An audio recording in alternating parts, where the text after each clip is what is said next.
श्लोक संख्या 15।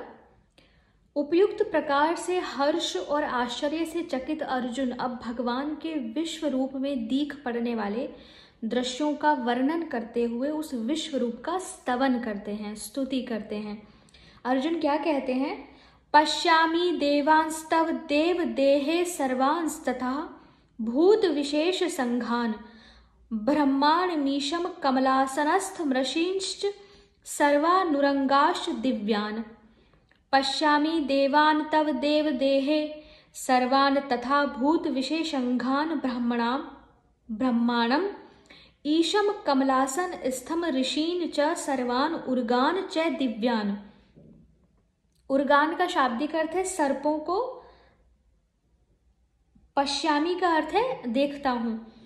अर्जुन बोले, हे देव, मैं आपके शरीर में संपूर्ण देवों को तथा अनेक भूतों के समुदायों को, कमल के आसन पर विराजित ब्रह्मा को, महादेव को और संपूर्ण ऋषियों को तथा दिव्य सर्पों को देखता हूं।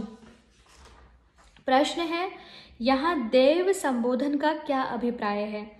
इसका उत्तर है कि भगवान के तेजोमय अद्भुत रूप को देखकर अर्जुन का भगवान में जो श्रद्धा भक्ति युक्त अत्यंत पूज्य भाव हो गया था, उसी को दिखलाने के लिए यहाँ देव संबोधन का प्रयोग किया गया।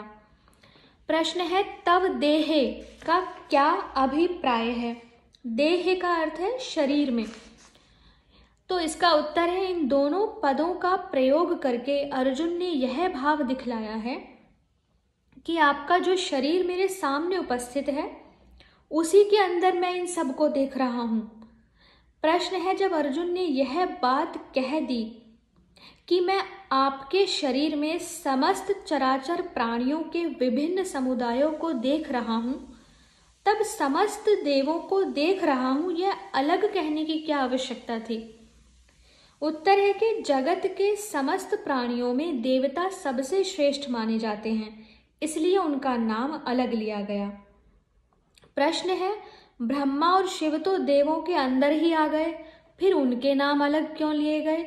और ब्रह्मा के साथ कमलासन स्थम, कमल के आसन पर स्थित विशेषण क्यों दिया गया?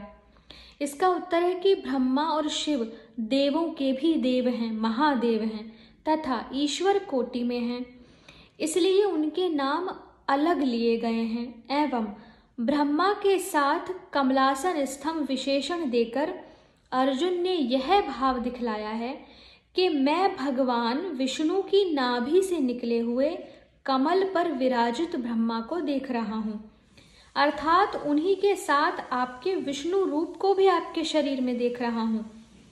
प्रश्न है कि समस्त ऋषियों को और दिव्य सर्पों को अलग बतलाने का क्या अभिप्राय है?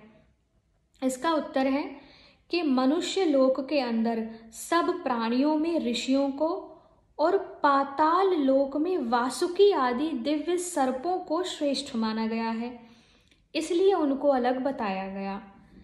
यहाँ स्वर्ग, मर्त्य और पाताल तीनों लोकों के प्रधान प्रधान व्यक्तियों के समुदाय की गणना करके अर्जुन ने यह भाव दिखलाया है कि मैं त्रिभुवनात्मक समस्त विश्व को आपके शरीर में देख रहा हूं। श्लोक संख्या 16। अनेक बाहुदर वक्त्र नेत्रम पश्यामि त्वाम सर्वतो अनंत रूपम नान्तम न मध्यम न पुनस्तवादिम पश्यामि विश्वेश्वर विश्वरूप।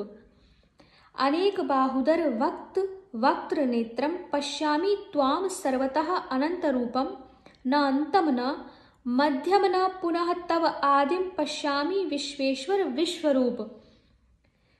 विश्वेश्वर हे संपूर्ण विश्व के स्वामी, विश्व के ईश्वर। अनेक बाहुदर अर्थात बाहु भुजा, दर बाहुदर उदर अर्थात पेट, वक्त्र नेत्रम मुख और नेत्रों से युक्त, पश्यामी देखता हूं। तो इसका भावार्थ है कि हे संपूर्ण विश्व के स्वामी, आपको अनेक भुजा, पेट, मुख और नेत्रों से युक्त तथा सब ओर से अनंत रूपों वाला देखता हूं। हे विश्वरूप, मैं आपके न अंत को देखता हूँ, न मध्य को और न आदि को ही। प्रश्न है कि विश्वेश्वर और विश्वरूप इन दोनों संबोधनों का क्या अभिप्राय है। इन दोनों संबोधनों का प्रयोग करके अर्जुन ने यह भाव दिखलाया है कि आप ही समस्त विश्व के कर्ता, हर्ता और सबको अपने कार्यों में नियुक्त करने वाले सबके अधीश्वर हैं और यह समस्त विश्व वस्तुतः आपका ही स्वरूप है। आप ही इसके निमित्त और उपादान कारण हैं। प्रश्न है अनेक बाहुदर वक्त्र नेत्रम का क्या अर्थ है। इसका उत्तर है कि आपको इस समय मैं जिस रूप में देख रहा हूं उसके भुजा, पेट, मुख और नेत्र असंख्य हैं। उनकी कोई किसी भी प्रकार से गणना नहीं कर सकता। प्रश्न है सर्वतः अनंत रूपम का क्या भाव है। उत्तर है इससे अर्जुन ने यह भाव दिखलाया है कि आपको इस समय मैं सब ओर से अनेक प्रकार के पृथक पृथक अगणित रूपों से युक्त देख रहा हूं। अर्थात आपके इस एक ही शरीर में मुझे बहुत से भिन्न भिन्न अनंत रूप चारों ओर फैले हुए दिख रहे हैं। प्रश्न है आपके आदि, मध्य और अंत को नहीं देख रहा हूं, इस कथन का क्या अभिप्राय है। तो इसका उत्तर है इस कथन से अर्जुन ने यह भाव दिखलाया है कि आपके इस विराट स्वरूप का मैं कहीं भी आदि, प्रारंभ और अंत नहीं देख रहा हूं। अर्थात मुझे यह नहीं मालूम हो रहा कि यह कहां से कहां तक फैला हुआ है और इस प्रकार आदि अंत का पता न लगने के कारण मैं यह भी नहीं समझ पा रहा हूं कि इसका मध्य कहाँ है। इसलिए मैं आपके मध्य को भी नहीं देख पा रहा। मुझे तो आगे पीछे, दाहिने बाएं, ऊपर नीचे सब ओर से आप सीमा रहित दिखलाई पड़ रहे हैं। किसी और से भी आपकी कोई सीमा नहीं दिखाई देती। श्लोक संख्या 17। किरीटिनम गदिनम चक्रिणम च तेजो राशिम सर्वतो दीप्तिमन्तम पश्यामि त्वाम दुर्निरीक्षम समन्तादीप्तान लार्क द्युतिम प्रमेयम।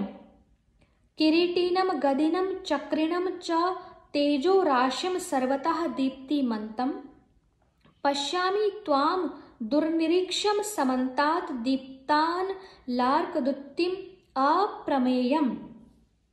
दुर्निरीक्षम कठिनता से देखे जाने योग्य, अप्रमेयम अप्रमेय स्वरूप देखता हूँ। किरीटिनम किरीट मुकुट होता है तो मुकुट युक्त है, गदिनम गदा युक्त है, चक्रिणम चक्र युक्त है। इसका भावार्थ है कि आपको मैं मुकुट युक्त, गदा युक्त और चक्र युक्त तथा सब ओर से प्रकाशमान तेज के पुंज, प्रज्वलित अग्नि और सूर्य के सदृश ज्योति युक्त, कठिनता से देखे जाने योग्य और सब ओर से अप्रमेय स्वरूप देखता हूं। प्रश्न है कि किरीटिनम, गदिनम और चक्रिणम का क्या अभिप्राय है। तो इसका उत्तर है जिसके सिर पर किरीट अर्थात अत्यंत शोभा और तेज से युक्त मुकुट विराजित हो उसे किरीटी कहते हैं। जिसके हाथ में गदा हो उसे गदी कहते हैं और जिसके पास चक्र हो उसे चक्री कहते हैं। इन तीनों पदों का प्रयोग करके अर्जुन ने यह भाव दिखलाया है कि मैं आपके इस अद्भुत रूप में भी आपको महान तेजोमय मुकुट धारण किए, हाथों में गदा और चक्र लिए हुए ही देख रहा हूं। दूसरा प्रश्न है सर्वतः दीप्तिमन्तम और तेजो राशिम का क्या अभिप्राय है। इसका उत्तर है कि जिसका दिव्य प्रकाश ऊपर नीचे, बाहर भीतर एवं सब दिशाओं में फैला हुआ हो उसे सर्वतो दीप्तिमान कहते हैं तथा प्रकाश के समूह को तेजो राशि कहते हैं। इन दोनों पदों का प्रयोग करके अर्जुन ने यह भाव दिखलाया है कि आपका यह विराट रूप मुझको मूर्तिमान तेजपुंज तथा सब ओर से परम प्रकाश युक्त दिखलाई दे रहा है। प्रश्न है सर्वतो दीप्तिमन्तम और तेजो राशिम यह विशेषण दे चुकने के बाद उसी भाव के द्योतक दीप्तान लार्क द्युतिम पद के प्रयोग की क्या आवश्यकता है? उत्तर है कि भगवान का वह विराट स्वरूप परम प्रकाशयुक्त और मूर्तिमान तेज पुंज कैसे था, अग्नि और सूर्य की उपमा देकर इसी बात का ठीक ठीक अनुमान करा देने के लिए दीप्ता नलार्क द्युतिम पद का प्रयोग किया गया है। इसका जो शाब्दिक अर्थ है वह है प्रज्वलित अग्नि और सूर्य के समान सदृश, सूर्य के समान ज्योति युक्त। अर्जुन इससे यह भाव दिखला रहे हैं कि जैसे प्रज्वलित अग्नि और प्रकाश पुंज सूर्य प्रकाशमान तेज की राशि है, वैसे ही आपका यह विराट स्वरूप उनसे भी असंख्य गुना अधिक प्रकाशमान तेज पुंज है। अर्थात अग्नि और सूर्य का वह तेज तो किसी एक ही देश में दिखलाई पड़ता है, परंतु आपका तो यह विराट शरीर सभी ओर से उनसे भी अनंत गुना अधिक तेजोमय दिख रहा है। प्रश्न है दुर्निरीक्ष्यम का क्या भाव है, और यदि भगवान का वह रूप दुर्निरीक्ष्य था तो अर्जुन कैसे उसको देख रहे हैं? उत्तर है कि अत्यंत अद्भुत प्रकाश से युक्त होने के कारण प्राकृत नेत्र उस रूप के सामने खुले नहीं रह सकते। अतएव सर्वसाधारण के लिए उसको दुर्निरीक्ष्य बतलाया गया। अर्जुन को तो भगवान ने उस रूप को देखने के लिए ही दिव्य दृष्टि दी थी और उसी के द्वारा वे उसको देख रहे हैं। इस कारण दूसरों के लिए दुर्निरीक्ष्य होने पर भी उनके लिए वैसी बात नहीं थी। प्रश्न है समन्तात अप्रमेयम का क्या अभिप्राय है? अप्रमेयम जो मापा न जा सके या किसी भी उपाय से जिसकी सीमा न जानी जा सके। समन्तात सीमा का अंत नहीं है, वह अप्रमेय है, और जो सब ओर से अप्रमेय है उसे समन्तात अप्रमेय कहते हैं। इसका प्रयोग करके अर्जुन ने यह भाव दिखलाया है कि आपके गुण, प्रभाव, शक्ति और स्वरूप को कोई भी प्राणी किसी भी उपाय से पूर्णतया नहीं जान सकता। श्लोक संख्या 18। त्वम क्षरम परमम वेदितव्यम त्वमस्य विश्वस्य परम निधानम त्वम व्ययः शाश्वत धर्म गोप्ता सनातन स्तवम पुरुषो मतो में। त्वम क्षरम परमम वेदित्वम त्वम अस्य विश्वस्य परम निधानम त्वम अव्ययः शाश्वत धर्म गोप्ता सनातनः त्वम पुरुषः मतः में। अर्थात आप ही जानने योग्य परम अक्षर अर्थात परब्रह्म परमात्मा हैं। आप ही इस जगत के परम आश्रय हैं, आप ही अनादि धर्म के रक्षक हैं और आप ही अविनाशी सनातन पुरुष हैं, ऐसा मेरा मत है। प्रश्न है वैदितव्यम और परमम विशेषण के सहित अक्षरम पद किसका वाचक है और उसका क्या भाव है? उत्तर है जिस जानने योग्य परम तत्व को मुमुक्षु पुरुष जानने की इच्छा करते हैं। मुमुक्षु जो मोक्ष की इच्छा रखता है, जिसके जानने के लिए जिज्ञासु साधक नाना प्रकार के साधन करते हैं।